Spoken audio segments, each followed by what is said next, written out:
तो हम लोग क्या पढ़ रहे हैं, एसएमपीएस। और हम लोग कल समझे थे कि एसएमपीएस में जो स्विचिंग होता है वो अलग अलग टाइप से होता है। जो एसटीआर सेक्शन होता है उसमें मॉसफेट के साथ पीडब्ल्यूएम आईसी भी लगी होती है या एसटीआर आईसी भी लगा हो सकता है। तो आज के सर्किट में हम पढ़ेंगे कि मॉसफेट का जो एसटीआर सेक्शन बना रहता है मॉसफेट से, उसमें एसएमपीएस कैसे काम करता है। तो एसएमपीएस के लिए जो एसएम ट्रांसफार्मर लगा रहता है उसमें हम देखते हैं कि 300 वोल्ट जो है T1 पे कहां से आता है, मेन फिल्टर कैपेसिटर से। यहां से मेन फिल्टर कैपेसिटर से 300 वोल्ट जो है वो आता है कहां, प्राइमरी कॉइल के एक टर्मिनल पे। लेकिन जब तक इस कॉइल को चार्ज डिस्चार्ज नहीं किया जाएगा तब तक इसमें मैग्नेटिक फ्लक्स नहीं बनेगा, और जब तक मैग्नेटिक फ्लक्स नहीं बनेगा वो सेकेंडरी में ट्रांसफर नहीं होगा और सेकेंडरी और ऑक्सिलरी से आउटपुट जो है वो नहीं निकलेगा। तो हमें क्या करना होगा कि यहाँ पर T1 पे तो पॉजिटिव दे दिया गया है, अब T2 जो टर्मिनल है प्राइमरी कॉइल का वहां पर ग्राउंड से क्या कराना होगा, स्विचिंग कराना होगा। अब स्विचिंग कराने के लिए ट्रांजिस्टर वाला सर्किट भी मिल सकता है, मॉसफेट वाला भी मिल सकता है, या स्विचर आईसी या पावर आईसी भी यूज हो सकती है। तो हम लोग के फील्ड में स्विचर आईसी, पावर आईसी के साथ साथ मॉसफेट वाला भी स्विचिंग कंपोनेंट लगा रहता है। तो पहले मॉसफेट वाला समझते हैं। तो T2 टर्मिनल पर जो स्विचिंग कराया जाएगा वहां पर जो मॉसफेट यूज किया जाएगा वो किस चैनल का मॉसफेट यूज होगा, एन चैनल का। जो यहाँ पर मॉसफेट यूज होगा वो कौन सा होगा, एन चैनल। क्योंकि ग्राउंड से स्विचिंग कराना है तो हमेशा स्विचिंग ग्राउंड से कराने के लिए जो मॉसफेट यूज होता है वो कौन सा होता है, एन चैनल। अब एन चैनल मॉसफेट का जो ड्रेन है वो T2 से कनेक्ट कर दिया जाता है और सोर्स किससे कनेक्ट कर दिया जाता है, ग्राउंड से। लेकिन सोर्स के बीच में आपको एक एलवीआर रजिस्टर भी देखने के लिए मिलेगा। ये एलवीआर रजिस्टर प्रोटेक्शन के लिए भी लगा है और कभी कभी करंट सेंसिंग में भी काम आता है। तो कभी अगर ड्रेन और सोर्स शॉर्ट हो गया तो 300 वोल्ट में शॉर्टिंग होगी, हो सकता है ट्रैक जल जाए या हो सकता है सर्किट भी क्या हो जाए, जल जाए। तो उस समय हमारा जो एलवीआर रजिस्टर है क्या हो जाएगा, ओपन हो जाएगा, तो शॉर्टिंग से ज्यादा नुकसान नहीं होगा। लेकिन अब बात आ गई कि इस मॉसफेट से हमें T2 पे जो स्विचिंग करानी है वो आउटपुट को मेंटेन रखने के लिए स्विचिंग का स्पीड जो हो सकता है वो किलोहर्ट्ज में हो सकता है, 10 किलोहर्ट्ज, 20, 30, 40 तक भी जा सकता है। लेकिन अब इतना फास्ट स्विचिंग कराने के लिए इस मॉसफेट के गेट पे जो सप्लाई दी जाती है उस सप्लाई को क्या कहते हैं हम लोग, पीडब्ल्यूएम। पीडब्ल्यूएम का जो पूरा नाम होता है वो होता है हमारा पल्स विद मॉड्यूलेशन। ठीक, इसमें क्या होता है कि स्विचिंग का स्पीड कम ज्यादा करने के लिए कॉइल पे इसके गेट पे जो पल्स आता है उसके ड्यूटी साइकिल की चौड़ाई को कंट्रोल किया जाता है। अगर ड्यूटी साइकिल की चौड़ाई कम ज्यादा किया जाता है तो यहाँ पर स्विचिंग का स्पीड क्या हो जाता है, कम ज्यादा हो जाता है। अब मान लीजिए एक थोड़ा सा एग्जांपल ले रहे हैं कि जब इनपुट में 220 वोल्ट एसी है तो हमारा यहाँ डीसी लगभग कितना बन रहा है, 310। अब 310 पे आगे 12 और 5 को मेंटेन करने के लिए मान लीजिए इसके गेट पे जो पल्स आ रहा है वो इस वेव फॉर्म में आ रहा है। एग्जांपल बता रहा है। अब इस पल्स में क्या होता है कि हाई वाला जो होता है वो पॉजिटिव होता है और लो वाला जो होता है वो नेगेटिव होता है, ऐसे।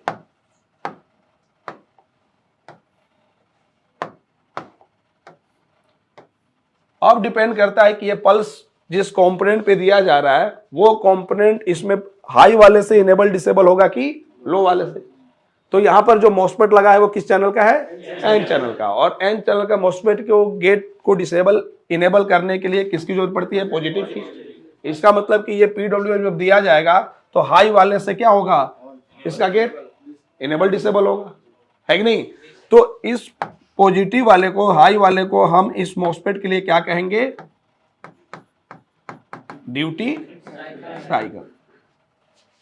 ये जो हाई लो का इसके गेट पे पल्स आएगा उसमें हाई वाले से ही ऑन होगा, लो वाले से ऑन नहीं होगा। तो हम यहाँ पर हाई वाले को कहेंगे कि ये मॉसफेट के गेट के लिए हाई वाला जो क्या है वो ड्यूटी साइकिल है। और ये पल्स में जो एक साइकिल पूरा होता है उसको हम एक पीरियड कहते हैं। जहां पर एक हाई और एक लो पूरा कंप्लीट होता है इस ड्यूरेशन को हम क्या बोलते हैं, एक पीरियड। इसको हम एक पीरियड कहते हैं। अब एक पीरियड में यह देखा जाता है कि ड्यूटी साइकिल कितना परसेंट की है। अब मान लीजिए यहां पर 310 बन रहा है और आउटपुट में 12 मेंटेन करने के लिए ड्यूटी साइकिल का जो रेशियो है वो मान लीजिए 50-50% का है। 50% ऑन है और 50% क्या है, ऑफ। तो ये ऐसा रेशियो कब चल रहा है, जब यहां पर इनपुट में 310 है। अब जैसे ही इनपुट में एसी कम होगा, मेन फिल्टर कैपेसिटर का वोल्टेज भी क्या होगा, कम। लेकिन आउटपुट को कम होने नहीं देना है, आउटपुट को कम होने नहीं दे रहा है। तो यहां पर अब जो हमारा एसटीआर सेक्शन है वो आउटपुट वोल्टेज को कंट्रोल करने के लिए यहां पर पीडब्ल्यूएम के ड्यूटी साइकिल को क्या करेगी, कंट्रोल करेगी।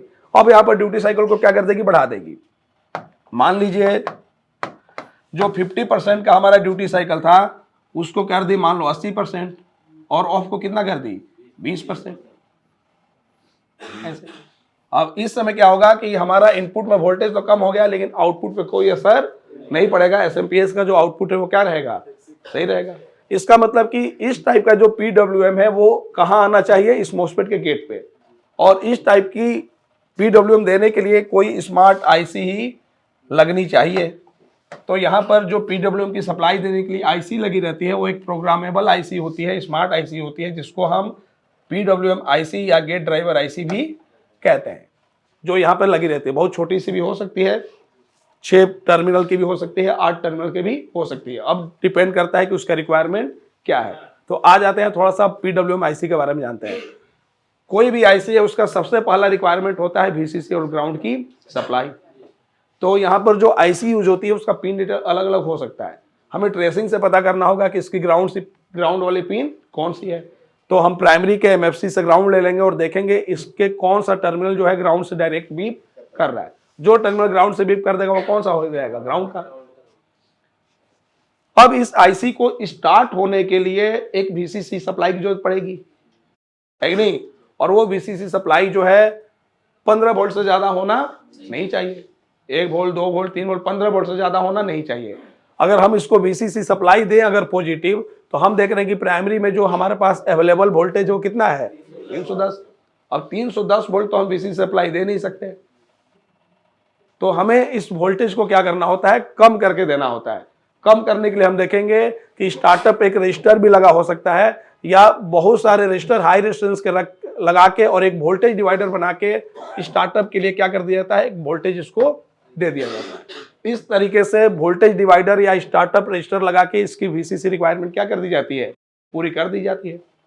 और जब आईसी की ग्राउंड और वीसीसी रिक्वायरमेंट कंप्लीट होती है तो ये पीडब्ल्यूएम पल्स देना क्या कर देती है, स्टार्ट कर देती है। और उस पल्स को कहां पहुंचाया जाता है, मॉसफेट के गेट पे। लेकिन यह पल्स इतना सेंसिटिव होता है कि एकदम स्क्वायर फॉर्मेट में होना चाहिए और उसमें थोड़ा सा भी नेगेटिव नॉइज होना नहीं चाहिए। मतलब जो ड्यूटी साइकिल है उसमें नेगेटिव नॉइज होना नहीं चाहिए। तो फिल्ट्रेशन के लिए हम देखेंगे कि यहाँ पर एक डायोड लगा रहता है, वो भी रिवर्स में। अब यहाँ पर रिवर्स में डायोड लगा हुआ है और ड्यूटी साइकिल जो है वो पॉजिटिव होना चाहिए, तो पता चलेगा कि डायोड क्या कर देगा, उसको तो रोक देगा। लेकिन ये ड्यूटी साइकिल जो पॉजिटिव है वो डायोड के रास्ते ना पहुंचा के उसको किसके रास्ते पहुंचाना है, रजिस्टर के रास्ते। और रजिस्टर के रास्ते पहुंचाना है तो इसमें जो भी नॉइज बनेगा ये कैथोड अपने अंदर ले जाके क्या कर देगा, खत्म कर देगा। तो इस लाइन पे कोई भी नेगेटिव नॉइज नहीं रहेगा, फिल्टर हो जाएगा और ये सीधे अब कहां पहुंचेगा, हमारा गेट पे। लेकिन जब गेट पे आएगा तो जब तक के लिए ड्यूटी साइकिल है पॉजिटिव, उस समय ये क्या रहेगा, हमारा ऑन रहेगा। मतलब ये जो ग्राउंड है वो पहुंच जाएगा कहां, T2 पे। T1 पे पहले से पॉजिटिव है, उस समय हमारा प्राइमरी कॉइल क्या होगा, चार्ज होगा। और फिर जैसे ही ये ऑफ होगा उस समय क्या होगा, डिस्चार्ज होगा। लेकिन थोड़ा सा एक बार गेट पे हम समझते हैं, मॉसफेट ऐसा कंपोनेंट है कि एक बार इसका गेट अगर पॉजिटिव से ट्रिगर कर दिया गया तो हमेशा के लिए क्या हो जाता है, ऑन हो जाता है। जबकि यहां पर 1 सेकंड में 10,000 20,000 बार इसको क्या होना है, ऑन ऑफ होना है। तो ऑन के समय ऑन तो हो जा रहा है, लेकिन ऑफ के समय, ये जो ऑफ ड्यूटी साइकिल, उस समय इसको प्रॉपर तरीके से ऑफ करने के लिए इसके गेट पे ग्राउंड की सप्लाई देनी पड़ती है। और उसके लिए क्या किया जाता है, एक पुल डाउन रजिस्टर लगा दिया जाता है सोर्स और गेट के बीच में। ये रजिस्टर क्या करेगा, जिस समय ड्यूटी साइकिल पॉजिटिव रहेगा उस समय तो पुल डाउन का काम करेगा, जैसे ही ऑफ आएगा ग्राउंड क्या कर देगा, गेट पे भेज देगा। अब पीडब्ल्यूएम के अकॉर्डिंग ये मॉसफेट जो है ऑन के समय ऑन होगा, ऑफ के समय ऑफ होगा, है कि नहीं। अब हमारा यहां पर स्विचिंग होने लगेगा। अब स्विचिंग होने लगेगा तो एक प्रॉब्लम और सामने आएगी।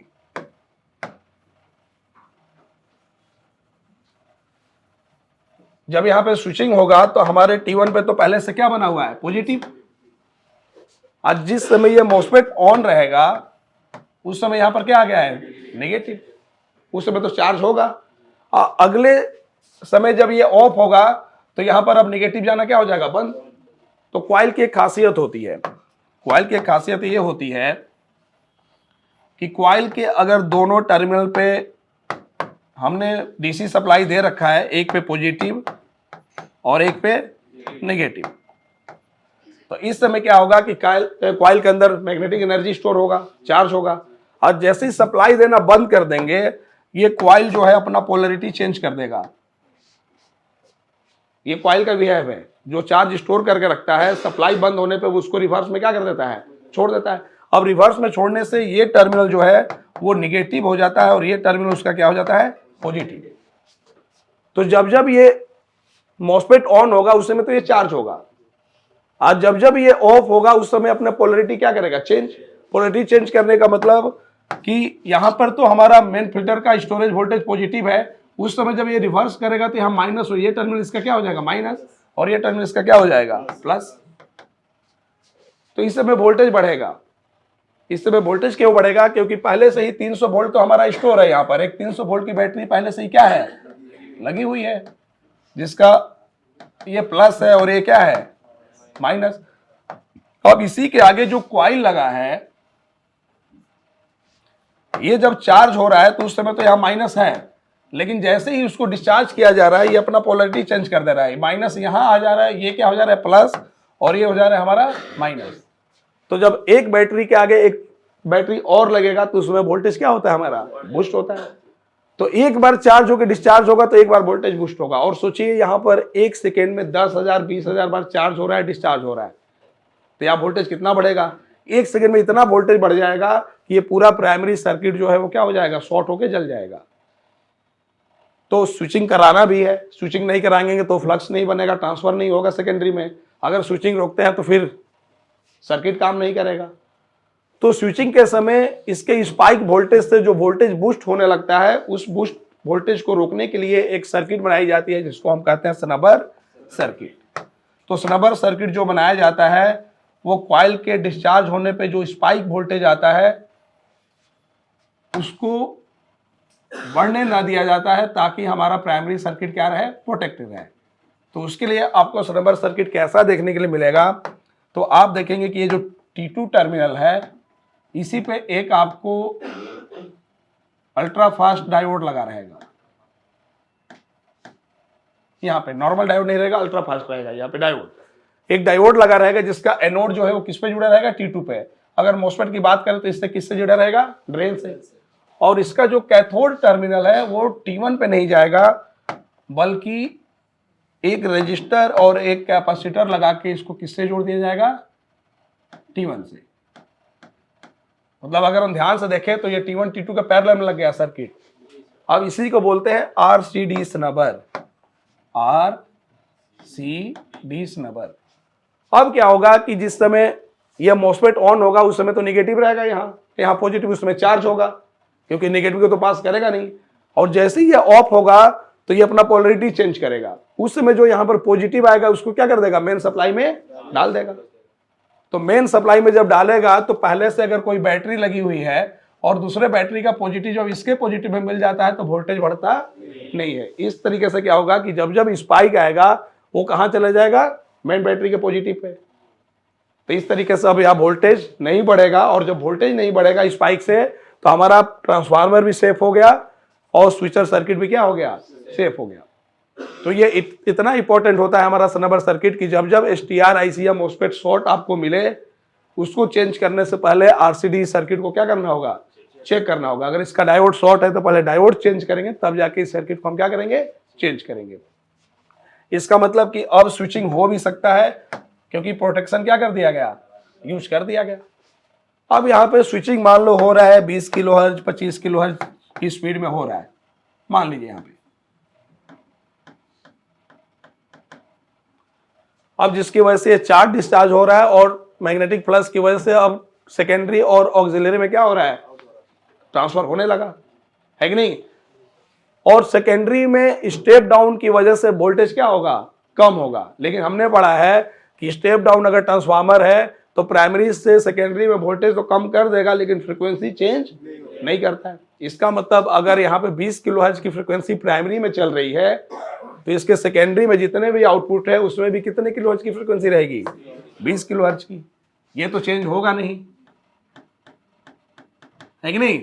मतलब कि अगर 3 कॉइल दिख रहा है, 3 कॉइल का टर्मिनल अगर दिख रहा है तो इन तीनों में जो फ्रीक्वेंसी चलेगा वो कितने किलोहर्ट्ज का चलेगा, 20 किलो। इसमें भी चलेगा, इसमें भी चलेगा और इसमें भी चलेगा। और हर फ्रीक्वेंसी की जो हाई वाली वेव होती है वो क्या होती है, पॉजिटिव होती है। इसमें भी जो हाई वाला है वो पॉजिटिव होगा, इसमें भी जो हाई वाला है वो क्या होगा, पॉजिटिव। और लो वाला जो है वो क्या है, निगेटिव, है कि नहीं। तो हम देख रहे हैं कि सेकेंडरी में ट्रांसफर होकर सेकेंडरी से आउट होने लगा, लेकिन ये एसी फॉर्म में ही है। अब जब फ्रीक्वेंसी है तो वो किस फॉर्म में है, एसी फॉर्म में है, जबकि हमें आगे क्या करना है, डीसी करना है। तो हमारे एसी पीसीबी के इंडोर में जो एसएमपीएस होते हैं उसमें ज्यादातर हमें 2 आउटपुट मिलेगा, एक 12 वोल्ट का और एक 5 वोल्ट का। तो आउटपुट 2 मिलेगा और हम देख रहे हैं कि यहां पर जो कॉइल का आउटपुट है वो कितना है, 3 है। तो अब हमने लिनियर में पढ़ा था कि एसी से डीसी में जब बनाया जाता था सेकेंडरी में तो क्या यूज किया जाता था, ब्रिज रेक्टिफायर डायोड। लेकिन वहां पर ब्रिज रेक्टिफायर डायोड में 4 डायोड यूज किए जाते थे, फुल वेव बनाया जाता था। फुल वेव वहां पर इसलिए बनाया जाता था कि 50 हर्ट्ज की फ्रीक्वेंसी होती थी, तो कैपेसिटर जल्दी से जल्दी अधिक एनर्जी स्टोर करे, उसके लिए दोनों टर्मिनल से पॉजिटिव और दोनों टर्मिनल से क्या लिया जाता था, नेगेटिव।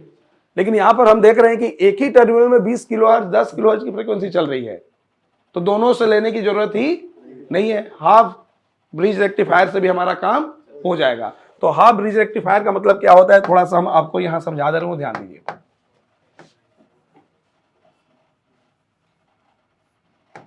अब मान लीजिए ये ट्रांसफार्मर का प्राइमरी कॉइल है और ये ट्रांसफार्मर का सेकेंडरी कॉइल है, मान लीजिए।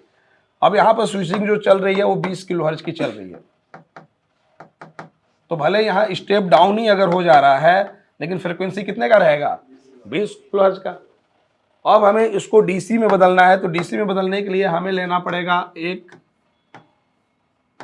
पोलराइज्ड कैपेसिटर, जहां पर यहां पे हमें निगेटिव स्टोर करना है और इस टर्मिनल पे हमें क्या स्टोर करना है, पॉजिटिव।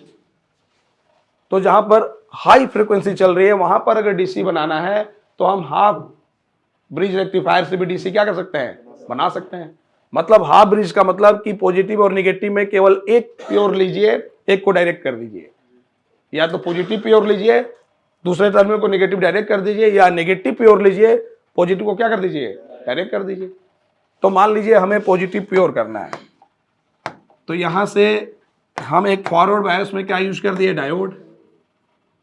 अब इस तरीके से जब 10,000 या 20,000 की फ्रीक्वेंसी चल रही है तो एक सेकंड में 10,000 में पॉजिटिव क्या होगा, पल्सेटिंग डीसी बनेगा, वो आउट होगा और इसको हमने कहां दे दिया, इसके पॉजिटिव पे।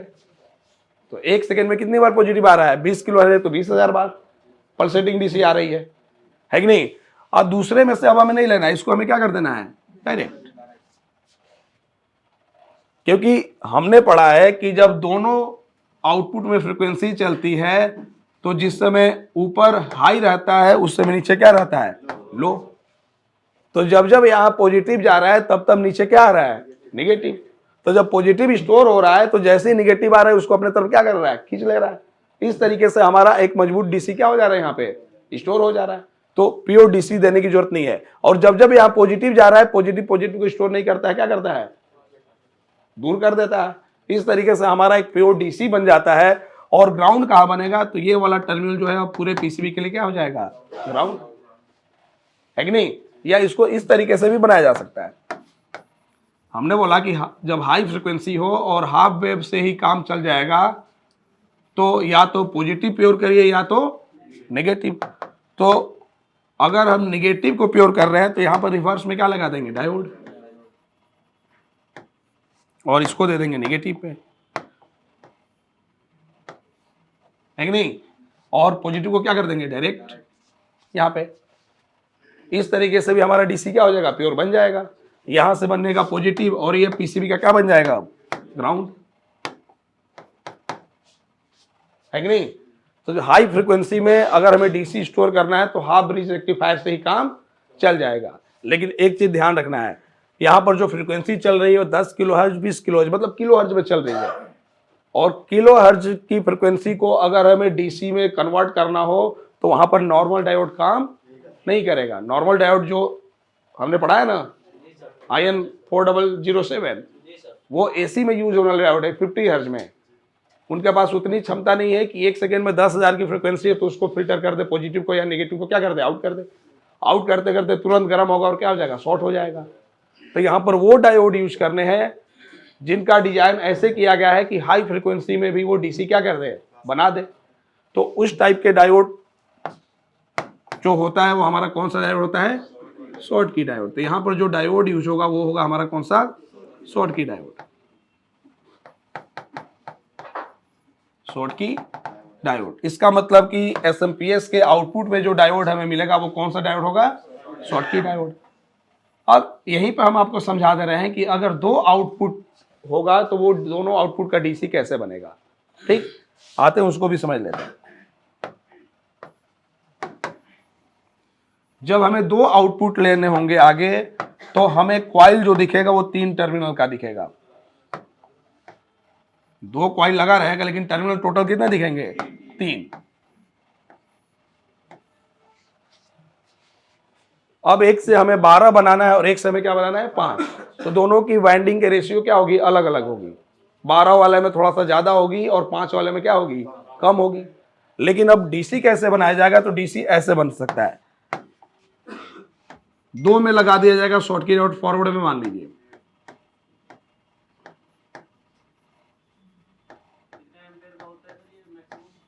क्या चीज,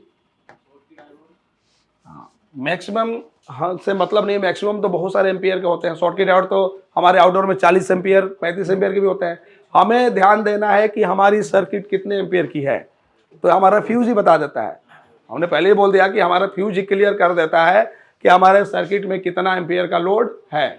तो 2 एम्पियर से मैक्सिमम 2 एम्पियर, नहीं तो 2 एम्पियर का भी लोड लॉजिक सर्किट में नहीं होता है। तो हमें कितने का लगाना है, 2 एम्पियर से अधिक का, है कि नहीं। तो फ्यूज ही हमें बता दिया है। अब ध्यान दीजिए, अब 2 शॉर्ट की डायोड लग गया और एक से हमें 12 बनाना है और एक से हमें क्या बनाना है, 5 बनाना है कि नहीं। अब ध्यान दीजिए यहाँ पे वो कैसे बनेगा। तो 12 के लिए मान लीजिए यूज कर दिया गया एक पोलराइज कैपेसिटर, जिसका पॉजिटिव यहां दे दिया गया, है कि नहीं। लेकिन अब नेगेटिव के लिए क्या यूज किया जाएगा, तीसरा टर्मिनल, क्योंकि यहां से तो 5 बनाना है ना। तो इस टर्मिनल को किससे जोड़ दिया जाएगा, तीसरे टर्मिनल से, यहां से।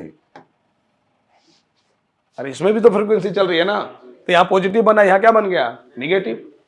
अब 5 बनाना है तो उसके लिए भी क्या लगेगा, कैपेसिटर लगेगा ना, और इसका भी निगेटिव क्या कर दिया भाई। अब पूरी पीसीबी के लिए यही क्या बनेगा, सेकेंडरी का ग्राउंड। प्राइमरी का ग्राउंड तो अलग रहेगा, लेकिन अब ये क्या बन जाएगा, हमारा सेकेंडरी का ग्राउंड बन जाएगा। यही से सेकेंडरी का ग्राउंड पैदा होगा, जन्म लेगा। तो अब कहीं भी अगर हमें सेकेंडरी का ग्राउंड देखना है तो कहां से देखना है, यहीं से। या कुछ पीसीबी में यह भी मिल सकता है कि पॉजिटिव इससे बनाया जाए 12 और इससे बनाया जाए 5, और ग्राउंड के लिए कौन सा यूज कर लिया जाए, बीच वाला। ऐसा भी तो हो सकता है, देखिए ऐसे ये भी हो सकता है कि 12 के लिए अलग शॉर्ट की डायोड लगा दिया गया और 5 के लिए नीचे, ऐसे।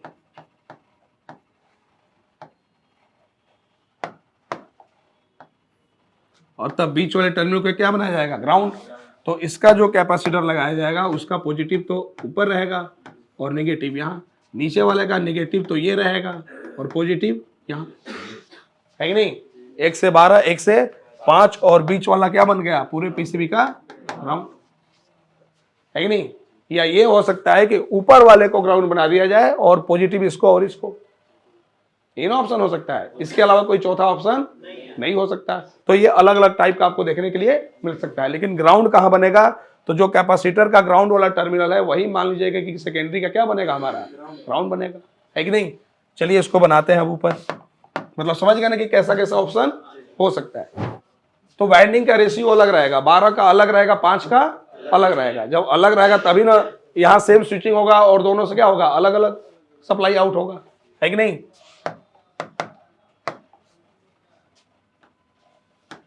मान लीजिए एक शॉर्ट की डायोड यहां लगा है। देखिए आगे कुछ ऐसी भी एसएमपीएस मिलेगा जिसमें एक ही आउटपुट होगा। कुछ इंडोर पीसीबी में एसएमपीएस में आप देखेंगे कि एक ही आउटपुट होगा, जबकि हमें जरूरत 12 की भी है और 5 की भी है।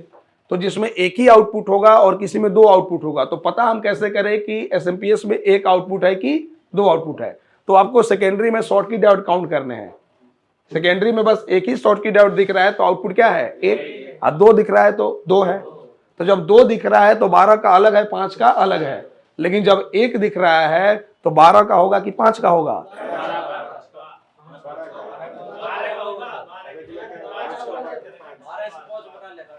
हाँ, इसको समझिए। अगर हमें 12 वोल्ट और 5 वोल्ट की जरूरत है, हम किसी से मांगने जा रहे हैं, वो कह रहा है कि हम कोई एक ही दे पाएंगे इसमें से, तो हम कौन सा मांगेंगे? 12 मांगेंगे तो 5 भी हो जाएगा हमारा रेगुलेटर ऐसे लगा के। लेकिन अब 5 मांग लेंगे तो 12 तो नहीं हो पाएगा, है कि नहीं? इसका मतलब कि जिस एसएमपीएस के आउटपुट में केवल एक शॉर्टकी डायोड दिखे, हम समझ जाएंगे कि वो 12 वाला है कि नहीं? 12 जिस सेक्शन में चाहिए उस सेक्शन में वहीं से जाएगा, लेकिन 5 के लिए रेगुलेटर ऐसी यूज हो जाएगी, है कि नहीं? तो ये भी ध्यान देना है। तो अगर शॉर्टकी डायोड 2 दिख रहे हैं, अगर सेकेंडरी में 2 शॉर्टकी डायोड आपको दिख रहे हैं, तो समझ जाइए कि आउटपुट कितने हैं? 2 हैं। एक 12 का है और एक 5 का है।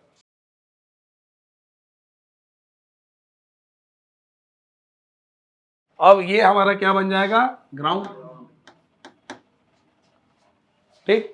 एक चीज और, ये सेकेंडरी कॉइल की वाइंडिंग जो होती है उसका रेजिस्टेंस 50 ओम से कम ही कराता है, जिसकी वजह से सारे कॉइल आपस में क्या करते हैं? बीप करते हैं। और एक टर्मिनल को अगर हमने ग्राउंड कर दिया, तो अब ग्राउंड से जब हम चेक करेंगे तो सारे कॉइल के आउटपुट क्या होंगे? ग्राउंड से बीप करेंगे। इसका मतलब ऑन बोर्ड अगर हम ग्राउंड पर रख के इन कॉइल पे वोल्टेज चेक करेंगे तो हमें कोई वोल्टेज नहीं मिलेगा, 0 मिलेगा। लेकिन वही कैथोड के आगे चेक करेंगे तो हमें 12 और 5 मिलेगा, है कि नहीं? अब ध्यान दीजिए यहाँ पे, तो इसमें एक हो जाएगा हमारा 12 वोल्ट का और एक हो जाएगा हमारा 5 वोल्ट का। तो बहुत सारे पीसीबी में लिखा रहता है कि ये 12 वोल्ट का है और ये 5 वोल्ट का है, लेकिन बहुत सारी पीसीबी ऐसे आएंगी कि सेकेंडरी में 2 आउटपुट दिख रहे हैं, 2 कैपेसिटर दिख रहा है और दोनों कैपेसिटर का वोल्टेज और कैपेसिटेंस सेम है। दोनों का क्या रहेगा? सेम रहेगा। 5 वाले का भी सेम रहेगा, 12 वाले का भी सेम रहेगा। और लिखा भी नहीं है कि 12 कौन सा है 5 कौन सा है, तो वहां पर थोड़ा सा कंफ्यूजन हो जाएगी कि 12 कौन सा है 5 कौन सा है। तो हम लोगों ने 12 वोल्ट के सेक्शन और 5 वोल्ट के सेक्शन बहुत सारे पढ़ चुके हैं। कुछ ऐसे सेक्शन हमने पढ़े हैं कि जो हमें मालूम है कि वो 12 वोल्ट से ही चलेगा, 5 वोल्ट से नहीं चलेगा। कुछ ऐसे सेक्शन पढ़े हैं जो मालूम है कि 5 वोल्ट से चलेगा, 12 वोल्ट से नहीं चलेगा। तो वहां से ट्रेसिंग करके पता लगा सकते हैं। अब जैसे मान लीजिए रिले पढ़ा है हमने, तो रिले का जो क्वाइल है वो कितने वोल्ट से? 12। तो रिले का क्वाइल से हम बीप कराएंगे कि इससे बीप कर रहा है कि इससे? जिससे बीप कर दिया हम समझ जाएंगे कि 12 वोल्ट वाला वही आउटपुट है। और जब एक कंफर्म हुआ तो दूसरा तो ऐसे ही हो जाएगा, है कि नहीं? तो ट्रेसिंग करके भी पता लगा सकते हैं। तो एक हो गया मान लो हमारा 12 वोल्ट का पॉजिटिव और एक हो गया हमारा 5 वोल्ट का पॉजिटिव, है कि नहीं? अब बात आ गई इस ऑक्सिलरी कॉइल की। ये ऑक्सिलरी कॉइल कैसा कॉइल होता है? तो ऑक्सिलरी कॉइल जो है वो कोई अलग कॉइल नहीं होता है, वो भी सेकेंडरी की तरह ये कॉइल होता है। सेकेंडरी में ट्रांसफर कब हो रहा है? जब प्राइमरी क्या हो रहा है? चार्ज डिस्चार्ज हो रहा है। तो जब प्राइमरी चार्ज डिस्चार्ज होता है तो इसके मैग्नेटिक फ्लक्स को सेकेंडरी जब ऑब्जर्व करता है तो उसी समय ऑक्सिलरी भी क्या करता है? ऑब्जर्व करता है। और इसमें क्या है कि अलग अलग वाइंडिंग की वजह से एक में 12-5 बन रहा है, तो ऑक्सिलरी की भी वाइंडिंग ऐसी की जाती है कि जब यहाँ पर 12-5 बनेगा तो इसमें भी 15 से 18 वोल्ट क्या होता है? डीसी बनता है कि नहीं? बस ऑक्सिलरी में अंतर ये होता है कि जब हम ट्रांसफार्मर लगाते हैं तो यहां से हमारी सर्किट 2 भागों में बढ़ जाती है। यहां से जो हमारी सर्किट वो क्या हो जाएगी? 2 भागों में बढ़ जाएगी। अब जैसे एक देश पहले पता चलता है कि एक देश है, और जब उसका बंटवारा होता है तो एक बॉर्डर बना दिया जाता है ना, उसके बाद बोल दिया जाता है कि जाओ अब तुम्हारा जमीन अलग हो गया, तुम्हारे देश का जमीन अलग हो गया।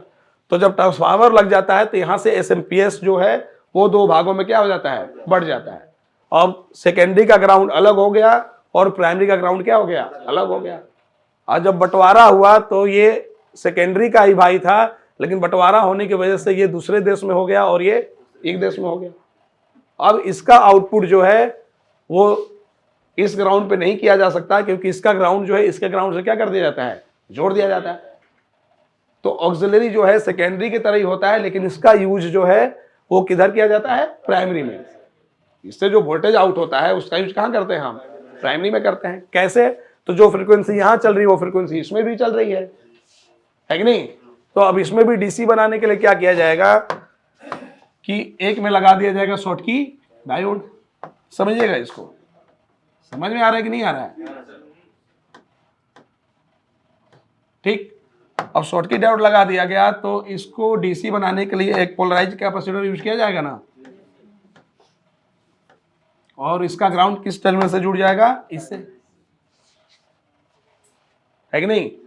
लेकिन एक चीज याद रखिएगा, डीसी तो यहां बन रहा है, लेकिन यहां पर जो डीसी बन रहा है उसका यूज अगर हम प्राइमरी में लगे किसी डिवाइस में करेंगे तो इसका पॉजिटिव काम नहीं करेगा। मान लीजिए कोई 12 वोल्ट से चलने वाली डिवाइस है और उसको हमें अलग से 5 वोल्ट पॉजिटिव देकर काम कराना है, तो उस 5 वोल्ट का निगेटिव और डिवाइस का निगेटिव क्या करना पड़ेगा? आपस में जोड़ना पड़ेगा।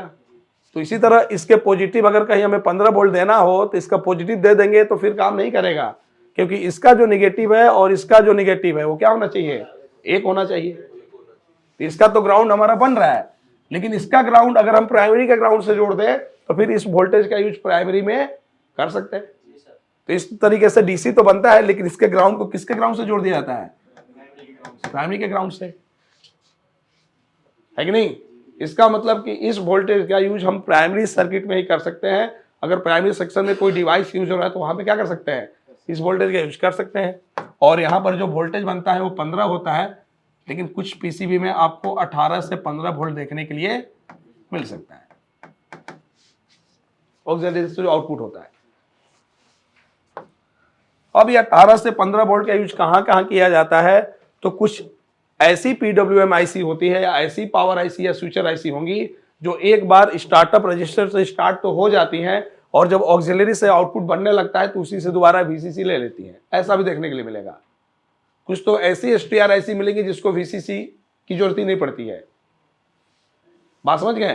तो इस 15 वोल्ट का यूज एसटीआर आईसी के लिए भी हो सकता है, या हम लोग के एसी में ब्लोअर मोटर यूज होता है बीएलडीसी। तो बीएलडीसी को 300 वोल्ट की भी जरूरत पड़ती है और 15 वोल्ट की भी जरूरत पड़ती है, और दोनों वोल्टेज का ग्राउंड क्या होना चाहिए? सेम। तो इसलिए उसको प्राइमरी में यूज किया जाता है। 300 यहां से दे दिया जाता है और 15 वोल्ट कहां से दिया जाता है? ऑक्सिलरी से। तो इस 15 वोल्ट का यूज कहां कहां होता है? या तो स्विचर आईसी की वीसीसी के लिए हो जाएगा, और नहीं तो बीएलडीसी मोटर के बीसीसी के लिए 15 वोल्ट के लिए, है कि नहीं? चलिए, लेकिन अभी भी हमारा एसएमपीएस पूरा नहीं हुआ। एक चीज और, यहां पर जब डीसी बनाया जाता है तो डीसी में इधर नॉइज ना रहे, पॉजिटिव जब बन रहा है तो वहां पर निगेटिव नॉइज ना रहे, उसके लिए आरसी नेटवर्क सर्किट बना दिया जाता है। आरसी नेटवर्क का मतलब होता है कि रजिस्टर और कैपेसिटर। तो हम देखेंगे कि एक रजिस्टर और कैपेसिटर जो है आपस में सीरीज में लगे रहेंगे, और रजिस्टर का एक टर्मिनल इनपुट पे रहेगा एनोड से और एक किस पे रहेगा? कैथोड से। तो ये जो है यहाँ पर प्योर डीसी रहने देंगे, निगेटिव नॉइज नहीं रहने देंगे। वही आपको यहाँ पर भी देखने के लिए मिलेगा। तो ये फिल्ट्रेशन है, इन सब में प्रॉब्लम जल्दी आता नहीं है, ये सब फिल्ट्रेशन है।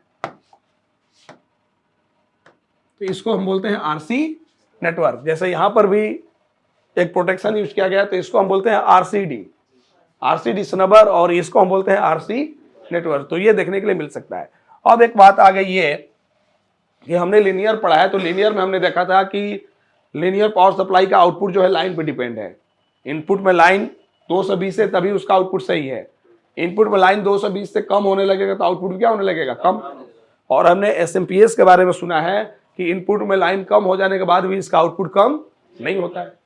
जबकि इतना सर्किट में अगर हमने पढ़ा है तो इस समय जब इनपुट कम होगा तो इसका भी आउटपुट कम होगा, इनपुट बढ़ेगा तो इसका भी आउटपुट बढ़ेगा। इसके आउटपुट को फिक्स रखने के लिए, ताकि इनपुट में भले वोल्टेज वेरी हो रहा है लेकिन आउटपुट फिक्स रखने के लिए एक सर्किट बनती है, फीडबैक सर्किट। एक फीडबैक सर्किट बनती है जिससे आउटपुट को क्या रखा जाता है? फिक्स रखा जाता है। इनपुट में वोल्टेज अगर कम भी हो जाता है तो भी आउटपुट को फिक्स रखा जाता है। अब आउटपुट फिक्स कैसे रखा जाता है? जब इनपुट में वोल्टेज कम होता है तो यहाँ पर स्विचिंग स्पीड बढ़ाया जाता है, और स्विचिंग स्पीड बढ़ाने के लिए आईसी क्या करती है? पीडब्ल्यूएम का ड्यूटी साइकिल बढ़ाती है। फ्रीक्वेंसी नहीं बढ़ाएगी, ड्यूटी साइकिल बढ़ाएगी। अब वोल्टेज अगर अचानक बढ़ गया तो फिर वहां पर प्रॉपर न बढ़े, फिक्स रहे, वहां पर ड्यूटी साइकिल क्या करेगी, कम। इसका मतलब कि इस आईसी को आउटपुट ठीक से रखने के लिए आउटपुट का क्या देना पड़ेगा, फीडबैक देना पड़ेगा।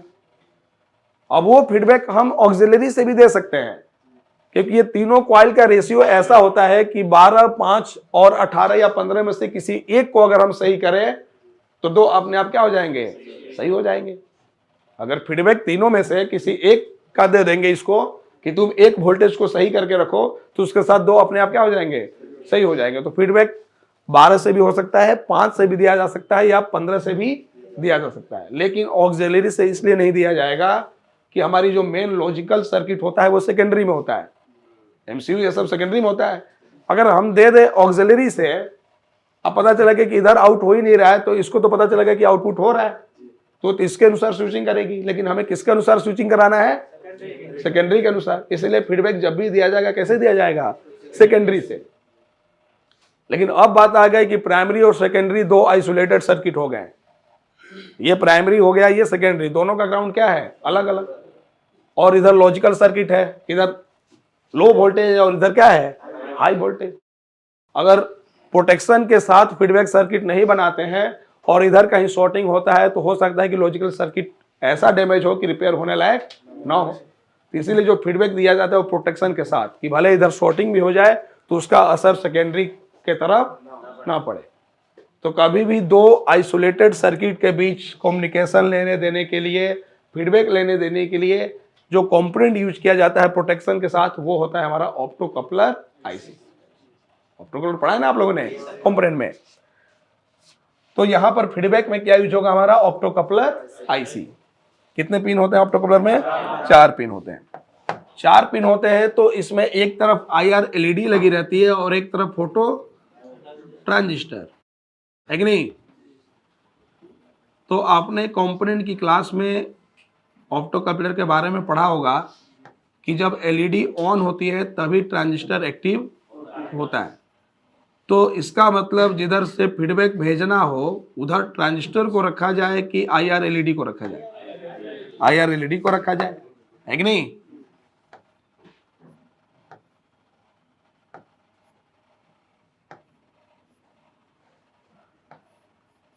तो आईआर एलईडी को सेकेंडरी की तरफ रखा जाए कि प्राइमरी की तरफ, सेकेंडरी की तरफ, क्योंकि फीडबैक हमें किधर से भेजना है, सेकेंडरी से भेजना है कि नहीं।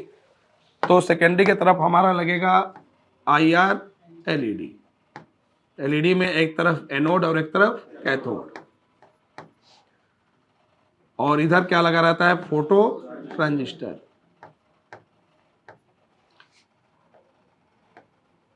तो जिधर एलईडी का एनोड होता है वो कौन सा नंबर टर्मिनल होता है, 1, और कैथोड पे क्या रहता है, 2। और कैथोड के सामने वाली ही जो टर्मिनल होती है वो 3 नंबर होती है, जिसमें ट्रांजिस्टर का क्या होता है, एमीटर, ये फिक्स है। और 4 नंबर क्या होता है उसका, कलेक्टर, है कि नहीं।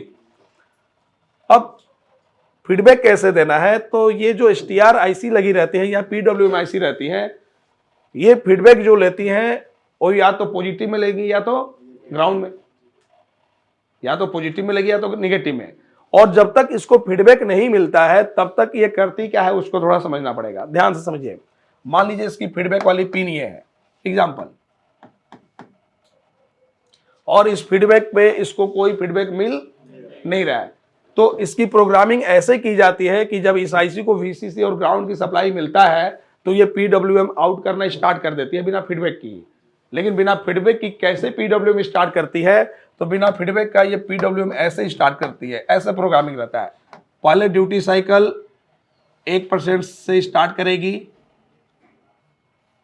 और धीरे धीरे इसको क्या करती रहेगी, बढ़ाती रहेगी, समझ रहे हैं, धीरे धीरे बढ़ाती रहेगी। कब तक बढ़ाएगी, जब तक इसको फीडबैक ना मिल जाए, बढ़ाती रहेगी बढ़ाती रहेगी बढ़ाती रहेगी, 100% ड्यूटी साइकिल कर देगी।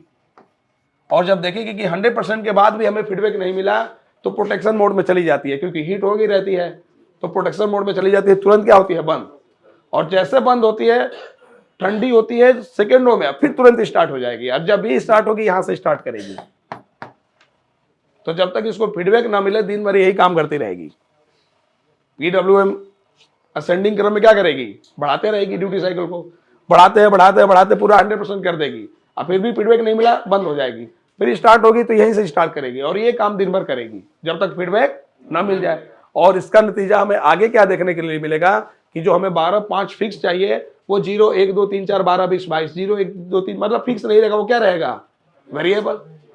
जब ये नहीं रहेगा, पूरा स्विचिंग करेगी तो आगे क्या होगा, वेरिएबल होता रहेगा। तो जब तक इसको फीडबैक नहीं मिलेगा आउटपुट वोल्टेज फिक्स नहीं होगा, वो भी ना वेरी होगा। मान लीजिए ड्यूटी साइकिल 1 से स्टार्ट की तो आउटपुट कम बनेगा, जैसे जैसे बढ़ाएगी वैसे वैसे क्या होगा, बढ़ेगा बढ़ेगा, इतना भी बढ़ जाएगा कि 12 की जगह पे 20 22 भी हो जाएगा और फिर तुरंत क्या हो जाएगा, 0। तो सेकेंडों में बढ़ता हुआ कम ज्यादा मतलब वेरिएबल रहेगा, वो फिक्स नहीं होगा। फिक्स तभी होगा जब इसके इस पिन पे क्या मिल जाए, फीडबैक, है कि नहीं। अब देखते हैं फीडबैक कैसे होता है। कुछ पीडब्ल्यूएम आईसी में ये प्रोग्रामिंग रहता है कि फीडबैक से ये पॉजिटिव आउट करती है, और जब उसको लगता है कि ये पॉजिटिव ग्राउंड में ड्रॉप हो गया तो प्रोग्रामिंग रहता है कि जैसे ही पॉजिटिव ग्राउंड में ड्रॉप हुआ समझ जाते हैं कि अब हमें फीडबैक मिल गया। और जिस समय इसका पॉजिटिव ग्राउंड में ड्रॉप होगा उस समय जिस रेशियो पे होगा, मान लो उस समय ड्यूटी साइकिल 50% का था और उसी समय ड्रॉप हुआ तो ये समझ जाएगी कि हमें इससे ज्यादा बढ़ाना नहीं है। मतलब जब तक फीडबैक नहीं मिलेगा एक्सीलेटर पर पैर रखी रहेगी, बढ़ाती जाएगी, स्पीड बढ़ाती जाएगी।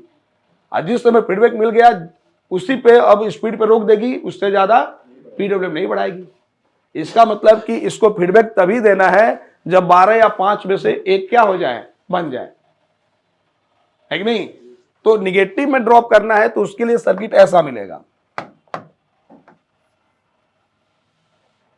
ट्रांजिस्टर का अगर हमें निगेटिव देकर निगेटिव पास कराना हो तो निगेटिव एमीटर पे दिया जाएगा कि कलेक्टर पे, एमीटर पे, क्योंकि एरो बता रहा है कि एमीटर क्या होना चाहिए, लो होना चाहिए। तो इसके एमीटर को, एमीटर मतलब कि 3 नंबर फिक्स है, याद रखिएगा। पिन डिटेल के साथ साथ एमीटर कलेक्टर याद कर लीजिएगा। 1 एनोड 2 कैथोड 3 एमीटर 4 कलेक्टर। हमेशा एमीटर लो होना चाहिए और कलेक्टर हाई होना चाहिए। ये तो ट्रांजिस्टर पढ़ा है ना हमने, तभी काम करेगा। तो कंपोनेंट का अगर रिक्वायरमेंट समझेंगे तो किसी भी सर्किट को आसानी से समझ सकते हैं।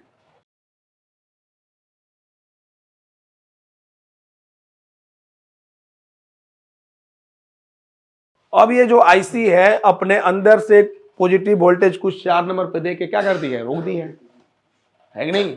मान लो एग्जांपल इसने 2 वोल्ट दे दिया, मान लो अब 2 वोल्ट यहां पे आके रुका हुआ है और प्रोग्रामिंग है इसके अंदर कि जब ये वोल्टेज ड्रॉप हो जाएगा तो समझ जाएगी कि फीडबैक क्या हो गया, मिल गया।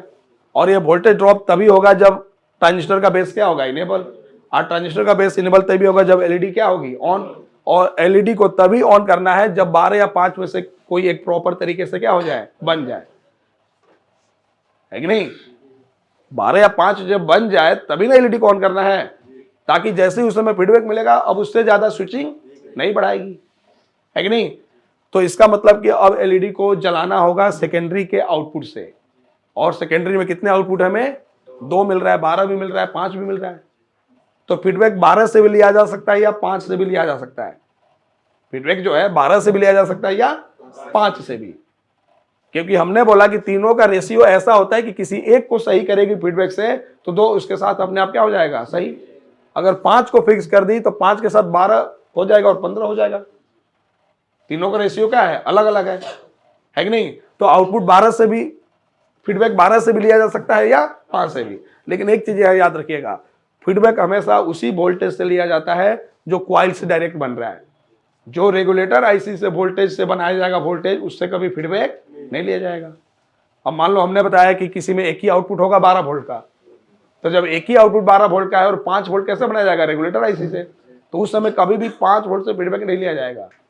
क्योंकि जब 5 वोल्ट को सही करेगी तो पता चलेगा कि 12 की जगह पर 6 ही बन रहा है, क्योंकि 6 वोल्ट बनते ही 5 क्या हो जाएगा, बन जाएगा।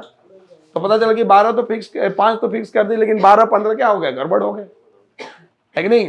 तो जब भी फीडबैक लिया जाएगा जो सेकेंडरी क्वाइल से बन रहा है, रेगुलेटर से नहीं बन रहा है, उस वोल्टेज से लिया जाएगा। तो अब मान लो 12 5 क्वाइल से ही बन रहा है तो 12 में से या 5 में से किसी से भी लिया जाएगा, है कि नहीं। अब ध्यान दीजिए, चलो हम 12 से लेते हैं क्योंकि थोड़ा सा हाई वोल्टेज से ले रहे हैं तो आपको लगेगा कि 12 वोल्ट से एलईडी कैसे ऑन होगी, है कि नहीं। तो एलईडी को हमें इस पॉजिटिव से ऑन कराना है ना। तो जब एलईडी को पॉजिटिव सप्लाई से ऑन करना है तो एलईडी को तो निगेटिव भी चाहिए, 2 नंबर पे कैथोड है। तो मान लो 2 नंबर को कर दिया गया ग्राउंड, समझिएगा यहाँ पे 2 नंबर को कर दिया क्या, ग्राउंड। तो एलईडी के कैथोड पे तो ग्राउंड बन गया, लेकिन इसके एनोड पे जब तक पॉजिटिव नहीं बनेगा तब तक एलईडी ऑन नहीं होगी। और पॉजिटिव बनाना है किससे, 12 या 5 से। तो चलो मान लो हम 12 से बनाते हैं, एग्जाम्पल है, समझिएगा इसको ध्यान से। ये 12 वोल्ट जहां जाएगा जाएगा, लेकिन फीडबैक के लिए यहीं से मान लीजिए लिया गया। तो जैसे ही स्विचिंग स्टार्ट होगा 12 बनेगा, एलईडी ऑन होगी, फीडबैक मिल जाएगा, उससे ज्यादा स्विचिंग नहीं करेगी। अब ध्यान दीजिए क्या ये सर्किट सही है या नहीं। पीसीबी हमने ऑन किया, पीसीबी ऑन करते ही इसने ड्यूटी साइकिल धीरे धीरे बढ़ाना स्टार्ट की। अब धीरे धीरे बढ़ाना स्टार्ट की तो यहां वोल्टेज धीरे धीरे बढ़ेगा, 1 वोल्ट बनेगा, 2 वोल्ट बनेगा, 2 वोल्ट क्या 1 वोल्ट बनते ही एलईडी ऑन हो जाएगी। 12 के जगह पे 1 वोल्ट बनते ही एलईडी क्या हो जाएगी, ऑन। हाँ, 1 वोल्ट बनते ही जब एलईडी ऑन हो जाएगी तो इसको फीडबैक मिल गया, ये समझ जाएगी कि अब उससे ज्यादा तो हमें ड्यूटी साइकिल बढ़ाना ही नहीं है। अब पता चलेगा कि 12 के जगह पे कितना मिल रहा है हमें, 1। अब 12 की जगह पे जब 1 मिल रहा है तो ये तो रेशियो ऐसा है कि 5 तो मिलेगा ही नहीं, है कि नहीं। तब तो सर्किट ऐसे नहीं होगा। सर्किट तो ऐसा होना चाहिए कि 12 बनने के बाद ही एलईडी ऑन हो, 12 तक बन जाए तो एलईडी ऑन ना हो, है कि नहीं। उसके लिए अब क्या जुगाड़ लगाया जाए इलेक्ट्रॉनिक्स में, ध्यान दीजिए। अगर हम यहां पे 12 वोल्ट का एक जेनर डायोड लगा दें,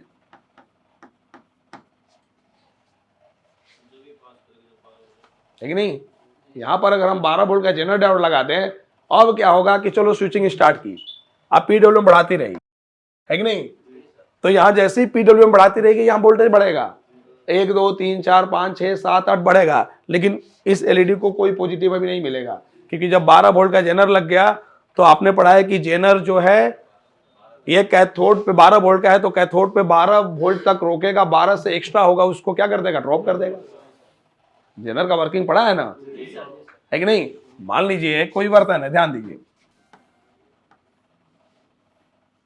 कोई बर्तन है और इसमें हम नल से क्या कर रहे हैं, पानी भर रहे हैं, है कि नहीं। अब मान लीजिए ये जो बर्तन है वो 24 लीटर का है, कितने लीटर का है, 24 लीटर का है, और हमने 12 लीटर के जगह पे एक होल कर दिया, तो अब इसमें कितना पानी बचेगा, 12। कितना भी पानी है 12 तक तो स्टोर होगा, 12 के एक्स्ट्रा जो होगा क्या होगा, ग्राउंड में गिर जाएगा, है कि नहीं। तो उसी तरह जो जेनर डायोड है ये कितने का है, मान लो 12 लीटर का है, तो जब यहां से पानी आएगा 1 लीटर 2 लीटर 3 लीटर आएगा तो वो तो यहीं पर रुकता रहेगा, है कि नहीं। 12 लीटर तक रुकेगा, उससे जैसे ही एक्स्ट्रा होगा ड्रॉप होगा ग्राउंड में, है कि नहीं। ग्राउंड में जैसे ही ड्रॉप होगा एलईडी को ऑन होने के लिए 1 वोल्ट चाहिए, तो जब 1 वोल्ट एक्स्ट्रा होगा तो यहां तो 12 ही रहेगा, लेकिन 1 वोल्ट क्या हो जाएगा, यहां आ जाएगा। 1 वोल्ट आते ही एलईडी ऑन हो जाएगी और ये स्विचिंग उसी पे क्या कर देगी, रोक देगी। अब उस तरीके से क्या होगा कि यहाँ 12 का 12 हुआ, 1 वोल्ट ड्रॉप हुआ तो एलईडी ऑन हो गई, अब उससे ज्यादा स्पीड नहीं बढ़ा रही है, तो 12 भी फिक्स हो गया, क्योंकि अब स्पीड तो बढ़ा नहीं रही, एलईडी ऑन हो गई, तब उतना ही स्विचिंग कर रही है जितना क्या बने 12। अब 12 के साथ 5 और 18 अपने आप क्या हो जाएगा, फिक्स हो गया। अब जब यहाँ 12 फिक्स हो गया तो 12 के साथ 5 और 18 हमारा क्या हो गया, फिक्स, है कि नहीं। अब हम वोल्टेज चेक करेंगे तो यहाँ तो हमें 12 मिलेगा, और इसके एनोड पे चेक करेंगे तो जो वोल्टेज क्या हो रहा है, ड्रॉप हो रहा है। तो एलईडी कितने वोल्ट पे ऑन हो गई, 1 वोल्ट पे, तो 1 वोल्ट हमें नीचे मिलेगा, है कि नहीं। या डायरेक्ट एलईडी के क्रॉस चेक कर लीजिए, एलईडी के क्रॉस चेक करेंगे तो हमें कितना मिलेगा यहाँ पे, 1 वोल्ट। अब उस तरीके से हमारा एसएमपीएस क्या होगा, काम करना स्टार्ट, है कि नहीं। और वोल्टेज जैसे ही वोल्टेज कम होगा, ध्यान दीजिए, मान लीजिए यहाँ 50% का ड्यूटी साइकिल रखी थी तो 12 बन रहा था, और जैसे ही वोल्टेज कम होगा 12 एलईडी क्या हो जाएगी, बंद। एलईडी बंद होते ही नैनो सेकंड के अंदर इंसुलेटर बढ़ा देगा। कब तक बढ़ा देगा, जब तक इसको फीडबैक ना मिल जाए। तो जब वोल्टेज कम होता है तो इतना नैनो सेकंड के अंदर वो फिक्स करता है कि हमें लगता है कि नहीं वोल्टेज आउटपुट में क्या हुआ, कम हुआ। और इस तरीके से एसएमपीएस जो है वो आउटपुट को क्या रख देता है, फिक्स रख देता है। मतलब इनपुट में अगर 220 भी आ जाता है तो भी 12.5 फिक्स रहेगा, और इनपुट में अगर 110 वोल्ट भी हो जाता है तो भी 12.5 हमारा क्या रहेगा, फिक्स रहेगा। तो आगे की जो लोड 12.5 चाहिए वो क्या रहेगी, ऑन रहेगी, है कि नहीं। तो अभी हमने एक नॉर्मल सर्किट बनाया एसएमपीएस का, मॉसफेट वाला नॉर्मल सर्किट। नहीं तो हम कुछ में देखेंगे कि ये जेनर डायोड यहां यूज नहीं करके ग्राउंड से पहले यूज कर दिया जाएगा, या अभी आगे पढ़ने वाले हैं कि जेनर डायोड की जगह पे एक आईसी यूज होगी TL431। अब मान लो थोड़ा सा आपसे पूछ रहे हैं, अगर हमें फीडबैक 5 वोल्ट से लेना होता है तो जेनर डायोड की वैल्यू क्या रखनी होती? 5 है कि नहीं? क्योंकि 5 बनने के बाद ही क्या होगा, एलईडी ऑन होगी। और जब 5 होके रहेगा तो 12 और 15 क्या हो जाएंगे, सही हो जाएंगे, है कि नहीं? अगर हमें 12 के जगह पे 6 वोल्ट ही लेना है, मान लीजिए कोई एसएमपीएस में मॉडिफाई करना है कि आउटपुट में 12 नहीं लेना है, कितना लेना है, 6 वोल्ट, हम क्या चेंज करेंगे, जेनर डायोड 6 वोल्ट का जेनर लगा देंगे, आउटपुट क्या हो जाएगा, 6 वोल्ट फिक्स हो जाएगा, है कि नहीं? तो इस तरह भी काम कर देंगे। लेकिन दिक्कत क्या होता है कि कभी 12 से, कभी 5 से, या बहुत सारे डिवाइस में अलग अलग आउटपुट के एसएमपीएस होते हैं। अब उनमें जो जेनर डायोड लगाए जाते हैं वो अलग अलग वैल्यू के लगाए जाते हैं। तो इंजीनियर ने एक ऐसा एडजस्टेबल जेनर डायोड बनाया कि वो 12, 24, 48 किसी भी आउटपुट पे बस एक आईसी लगानी है और वो आईसी अपने आप को आउटपुट के अनुसार क्या कर लेगी, बना लेगी जेनर डायोड में। 12 पे लगाएंगे तो अपने आप को 12 वोल्ट का जेनर बना लेगी, 5 पे लगाएंगे तो अपने आप का 5 वोल्ट का लगा देगी। अब उसमें अलग अलग वैल्यू के जेनर लगाने का झंझट क्या हो जाएगा, समाप्त हो जाएगा। तो ज्यादातर हम देखेंगे कि हमें वो आईसी मिलेगी TL431। अब वो कैसे काम करती है वो सारा चीज हम बताएंगे आपको, लेकिन वो अगले सर्किट में बताएंगे। पहले आपको क्या करना है, इतना सारा चीज बढ़िया से बनाना है, कॉपी पे नोट करना है, और जहां नहीं समझ में आ रहा है वहां क्या करना है, पूछना है। तो एक बार क्या करिए, इसको नोट करिए आप लोग, जो नहीं समझ में आएगा उसको क्या करना है, पूछना है। क्योंकि अभी हम कम से कम आपको 4-5 टाइप के और एसएमपीएस पढ़ाने वाले हैं। तो अभी हमने थोड़ा सा बेसिक बताया ताकि आपको समझ में आए, तो आगे का क्या होगा, क्लियर होगा, है कि नहीं? तो चलिए नोट करिए इसको।